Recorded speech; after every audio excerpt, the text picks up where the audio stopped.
What's up, Go enthusiasts? Today we have a special game between Park Chang-won and Lee Chang-ho. Lee Chang-ho, the GOAT.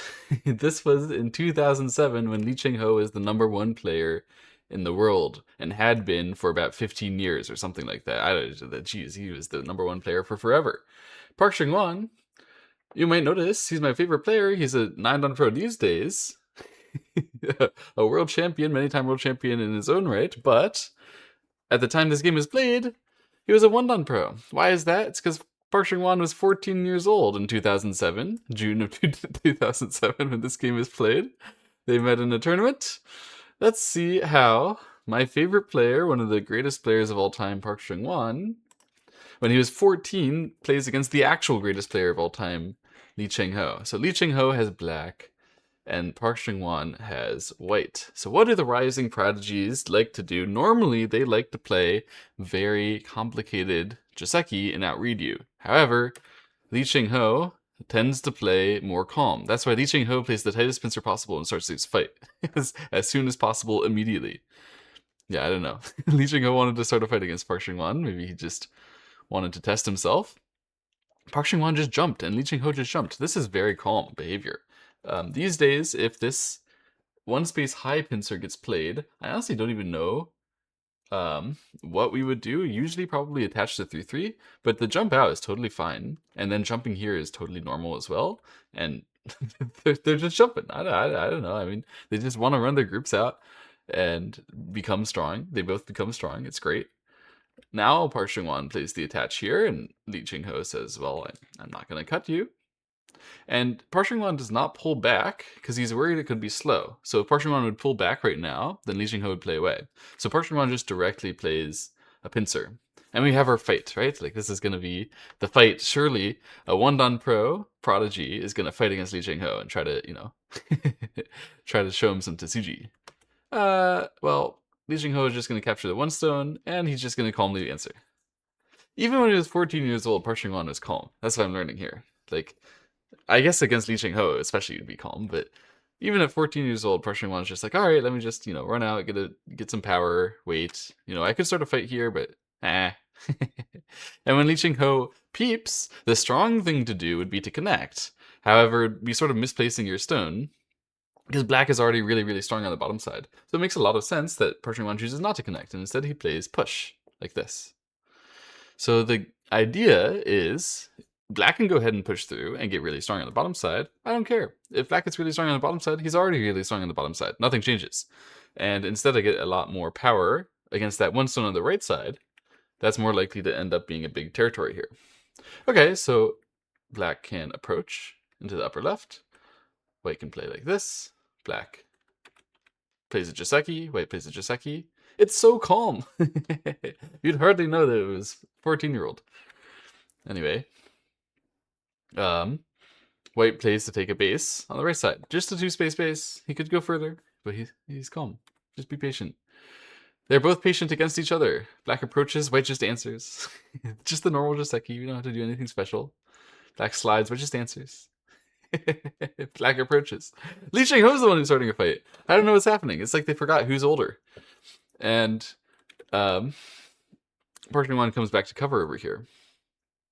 So this Joseki, or this opening, this Fuseki, I guess, the whole opening seems about fair to me. I mean, I can't really tell who's leading, but, white has some solid position in the upper left, some solid position in the right side. Black has maybe more territory, it looks like, throughout, but a little bit thinner throughout, with the exception of the bottom left, which is still a thin, it's a potentially chaseable group for white. So black potentially chases it.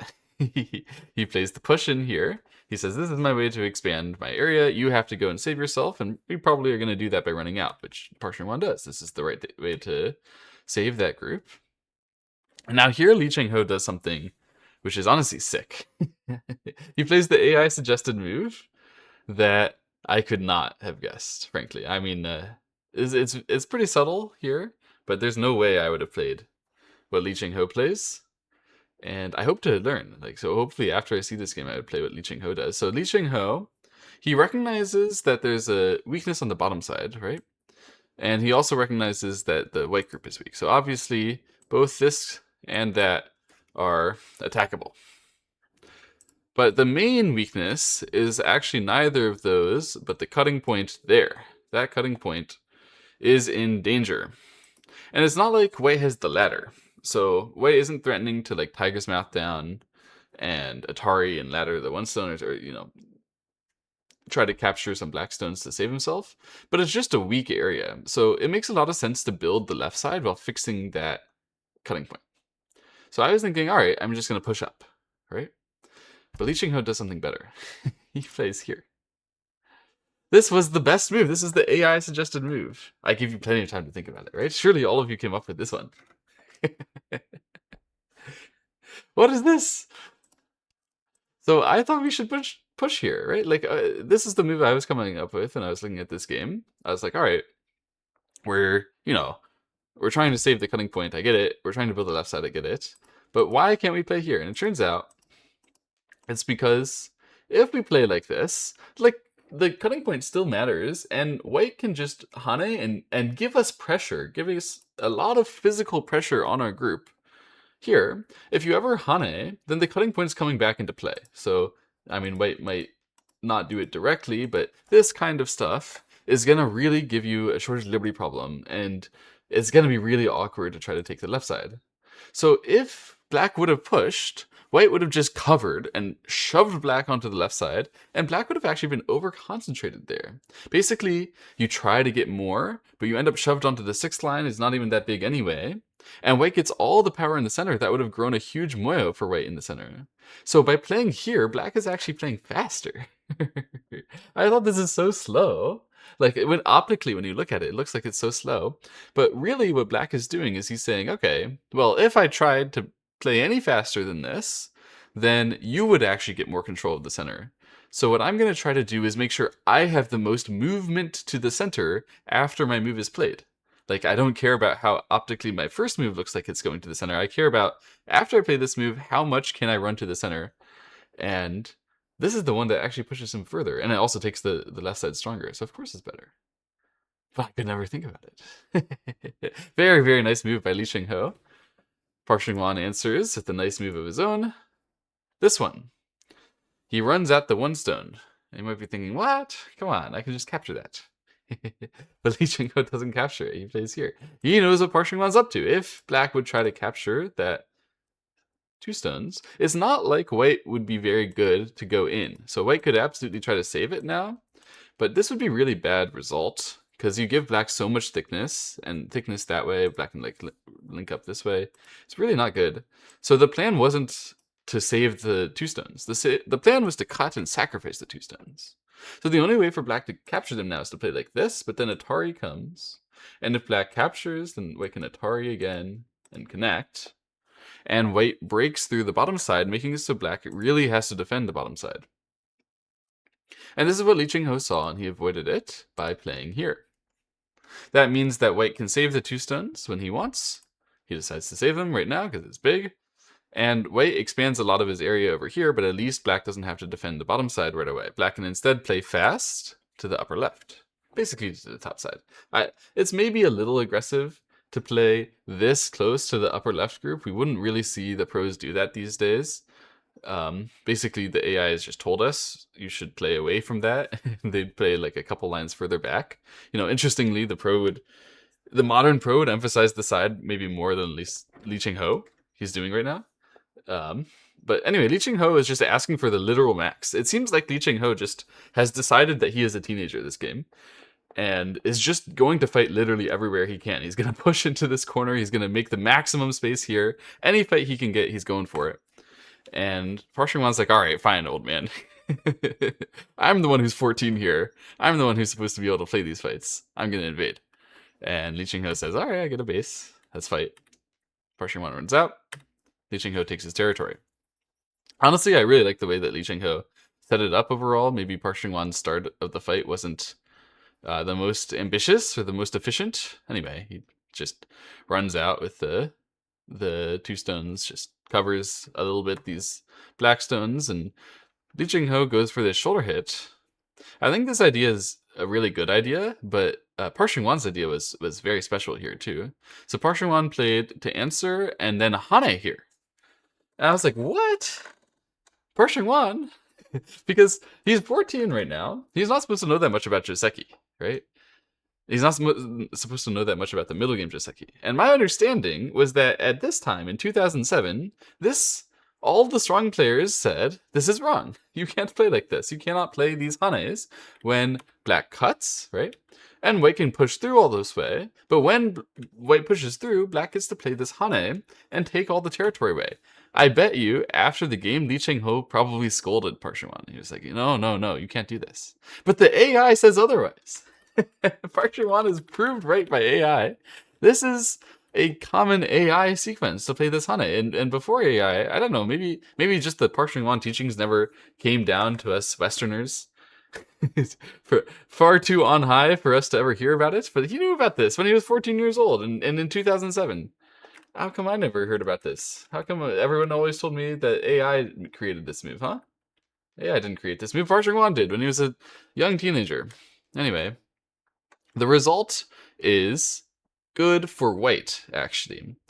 And that sort of surprises people from back then because, I mean, well, if you look at the territory, black got enough strength to pretty much capture that one haneing stone, which got cut off.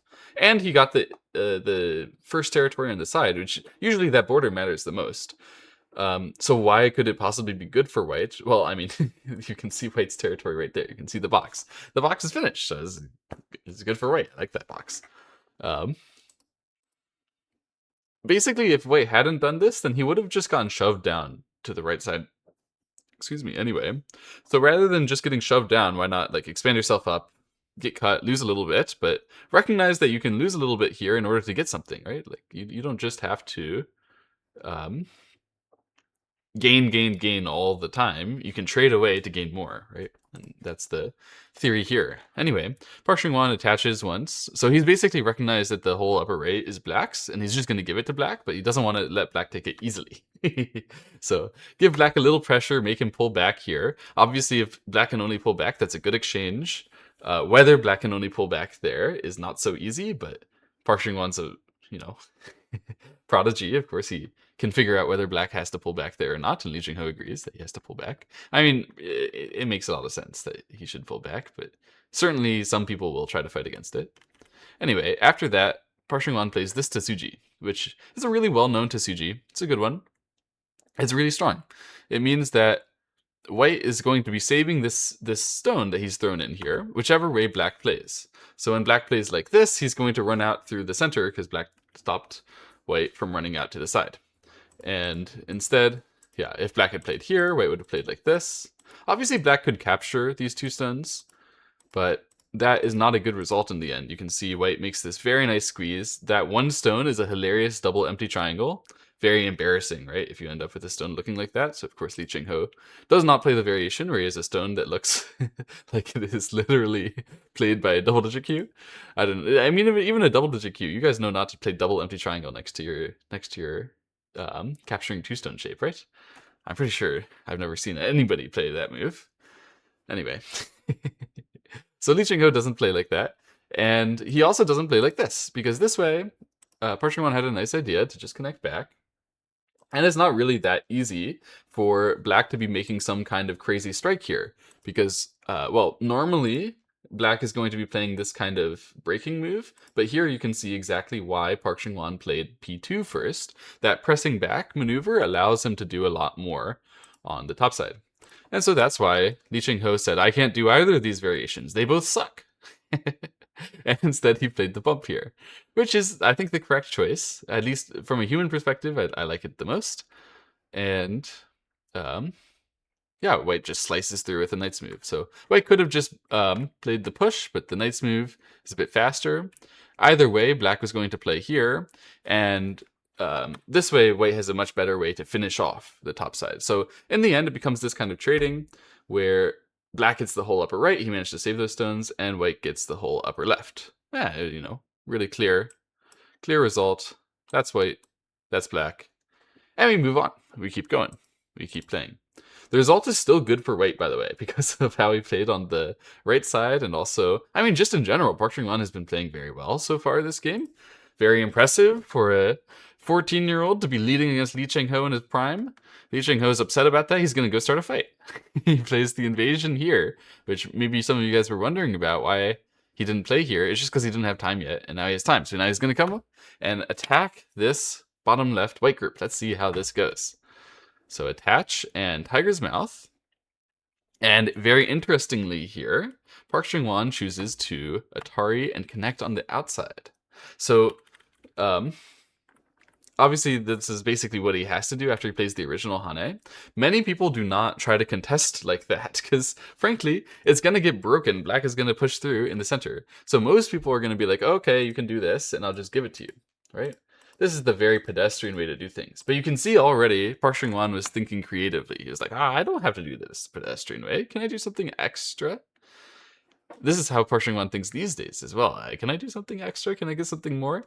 And you can see the, the beginning formation of a very, very strong style from this play. So what is he doing? He's allowing black to push through like this. Yeah.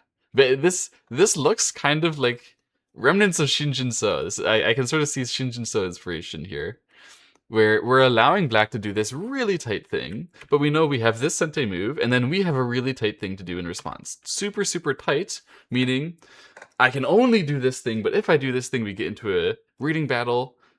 Everybody's playing very, very fast, but everything is working for everyone. Anything that anyone tries is working. So white can surround this black group, and it allows black to make this countercut, which white can then connect. And now we have a capture race here, which is not an easy capture race, but you'll note, yeah, black can play here. If black had just blocked the corner, white could play to make an first line. I don't know if there's a name for this, but liberty technique where black cannot play on the first line. There's a short liberties basically for black. So it seems like black would die here, except black can actually play like this. And it's not like either of them missed this. They both knew that was going to happen. White turns here and then plays Atari and fills a liberty. So why did he do that? Well, if he would just immediately have filled a liberty like this, then black would have filled a liberty here, and there would be no way for white to fill a liberty. Due to the excellent black turn, there's no way to approach. However, when white turns here first and then plays after Atari here, now there's no way for black to fill one of white's liberties on the outside or over here. So now white's going to be the first one who can fill a liberty and chase down this black group. However, whenever black wants, instead of just waiting to fill a liberty, he can throw in making an Atari on white. It's just that that's going to start a ko. So this end result is going to be a ko capturing race. And it turns out that this result is slightly better for white. So again, Park Chung-hwan just showing extreme skill, because the only way that you can play hane here without dying and being very embarrassed and losing your chance to play a game against the greatest Go player of all time at the age of 14 is if you read it all out. So when he played hane, practice with me. Hane, black plays Tiger's Mouth, we Atari, black connects, we connect, black pushes through, we play the sente move on the left side, we block, black Ataris, we connect, yeah? Then black can't play the outside because we could connect under and make a short liberty technique, so black needs to turn, then we're going to push into the corner, and then we're going to block, creating a ko capturing race shape. You have to read it all out from here and judge it well, that that's actually a good ko for white. Like, that's a good capturing result race. Capturing race result for white, excuse me. Park Chung-hwan could do it. 14 years old. This is why it's so scary to let the prodigies make some reading fights against you. He plays like this. Yeah, white's doing really well in the game because, I mean, this is a good result. That's a good result.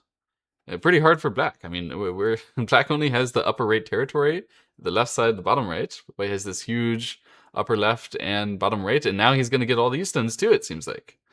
All right, well, what does black need to do? Black needs to create ko threats in order to be able to fight this ko. Because right now he doesn't really have enough ko threats to make a good fight out of it. And white was ready for black to make ko threats and then to lose the ko. The reason why he exchanged this Atari is so that when eventually black wins the ko and captures those stones, at least this Atari will already have been played, and white will have more control outside. Okay, so let's see. So how is black going to play this? Black plays push here, looking to create co-threats in the upper left. And then he plays peep here, so looking to create co-threats over here, and white answers. And then black cuts. And white resigns because that was a ladder breaker and he didn't see that. GG. Happy April Fools. Bye-bye.